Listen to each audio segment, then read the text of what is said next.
Hey guys, and welcome back to JacsSaysSmile. Today I'm going to be talking about releasing tension. So it's very easy to get tense in the current social situation with us all self-isolating. We're all cooped up in the same four walls every day with the same people, especially if you don't have a lot of space, which unfortunately is a situation for some people. You've got large families in small homes, and even if you have a big house, a nice big garden where you can get outside and get some sunshine, it's still the same place every day. So we all need to make sure that we're taking care of ourselves so that we can not get tense to the point that we let our emotions come out in an unhealthy way. So it's really important that we're living conscientiously and thinking about the other people that we're living with, as well as ourselves. So the thing that we need to try and do is create space mentally and in as much way that we can do physically too, in the space that we can do. And today I'm going to talk about ways that we can prevent tension, and then some ways that we can reflect as well when tension does eventually get too much. So the first thing I'm going to talk about how we can prevent tension getting too much is by ensuring that we have a really nice stable morning routine to create space for ourselves, and also maybe waking up that little bit earlier so you have the physical space to yourself. So I'm going to talk about the 20-20-20 method, which is mentioned in Robin Sharma's book, The 5 AM Club. I highly suggest you read it. It's a really good one. And it's just making sure that we're mentally in a space so that we can really be focused and succeed and be productive throughout our day. It looks at 3 core points: health, reflection, and growth. So not to go into too much detail because I can do some work on this another time, but the health, it's getting that physical activity in there. Reflection, maybe taking some time to list some things you're grateful for, or if you keep a journal, to get those thoughts and feelings out. And then growth, doing some learning, whether it's improving skills that you already have. So if you write, getting some writing done in the morning, or it can be productivity based, so it could be planning, or maybe it's learning a new skill or reading about something that you're currently interested in. So that's just getting you in a really good place to start your day. And another thing to remember is that might not be the way for you. You might just want, in this situation, some time to yourself to do anything it is that you need to get done. And I'd suggest using that time, if you wake up before other people, for yourself, to use the time for whatever it is that you can't do or struggle to focus on when other people are around. So if you literally just want downtime, if you just want to scroll, read your book, whatever it is you want to do in that time, or game, because maybe you can't do that with the volume on, just do that. So then you know, or you, I can't talk today. You know that you've done that thing that you find enjoyable already. And so when it comes to having to, go into a small space, somewhere where you can do other things, you're not going to be dwelling on the things that you couldn't do. So in these times of self-isolation, you might not only want to wake up to start to establish a morning routine and enhance productivity, you might just want to use that time when no one's awake to do whatever it is you need to do that you can't do or focus on completely when other people are around. So if you just want to exercise because you can't use the living room, maybe because other people are using it as a workspace during the day, that's the thing you're going to do in the morning. If you want to use the TV and game, that's the thing that you want to do in the morning, because when it comes to other people needing that space, you don't mind maybe going into your room and doing something else that you couldn't do earlier on, or when other people are using the space. Yeah, so it's whatever you want to do that you need that space for, because then you'll be content with the rest of your day. And then when someone does ask to use the space, as they might need it for work or something else, you'll be happy to compromise because you've already taken it into your own hands to get what you need by just maybe waking that little bit earlier that day. So hopefully by getting in that morning routine and giving that time to yourself, you've created space mentally and physically, using the house and preparing your mind. So what I hope this does is leaves more of a relaxed state for you, so that when little things do come up during the day, when you maybe would usually lose your temper, you're in a relaxed place. I like to think of it as a guitar.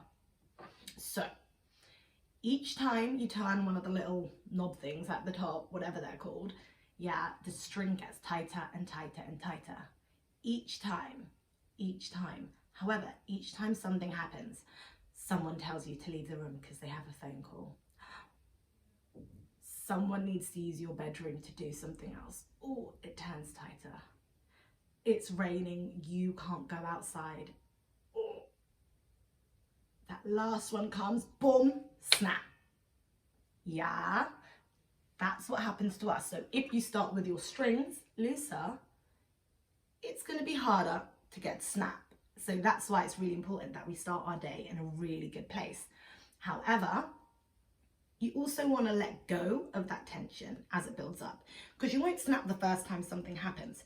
So it really matters that we release tension throughout the day. And coming on to another book where I learned so much is High Performance Habits by Brendon Burchard. It's easily my favorite book that I've read in like the past year, as well as The Third Door. Absolutely loved that book. In High Performance Habits, Brendon Burchard speaks about releasing tension and then set intention. So throughout the day, it's really good to make sure you're having those breaks where you can reset so things don't build up too much. So whatever he suggests, 15 minutes then 10 minutes, but whatever that amount of time that you can stay focused on, you have that time, and then you take 10 minutes out. One thing he suggests that you can do is to simply close your eyes, take some deep breaths, and then set your intention for the task that you want to do next. Not what you're going to do, because you probably planned that already in the growth section of your morning routine, but how you want to approach what it is that you're doing next. Yeah, so that's going to help not carry any energy over. So if you've just replied back to an email, which had you a little bit aggravated, but then the next thing you're doing is going into maybe teaching a class online, you need to bring good energy for your students.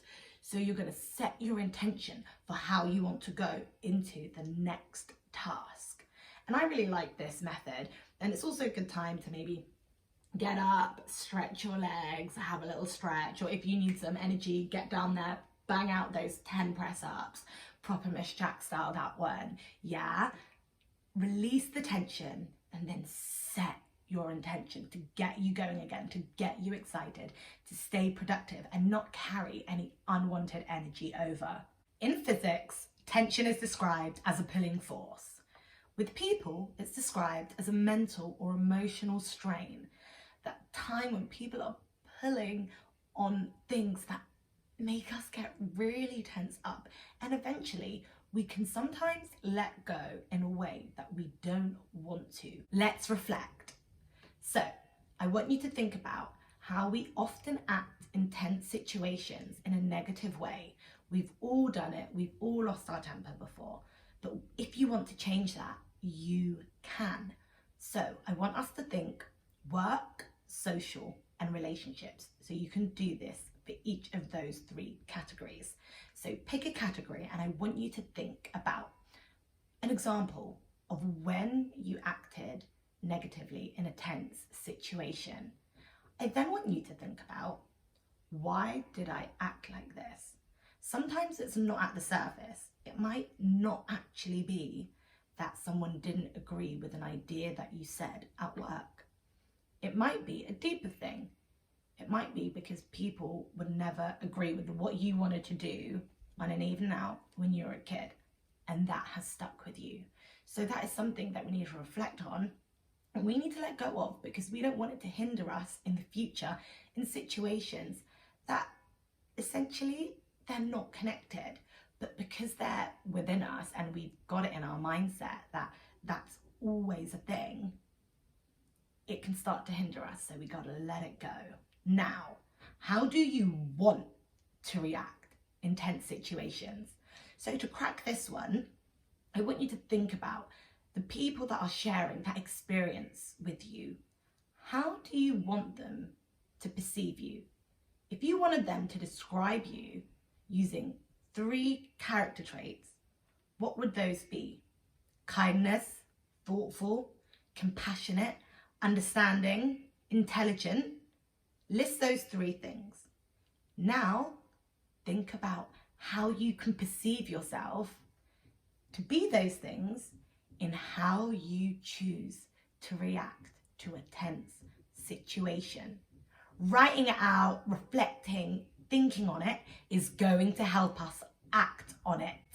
It's Stress Awareness Month this month, and I'm really hoping these tips on releasing tension, preventing it, letting it go as it comes along, and ways that we can reflect so we can act positively in otherwise tense situations really helps us get to the heart of why we get stressed, but most importantly, being able to manage it so that we can be stress-free and relaxed.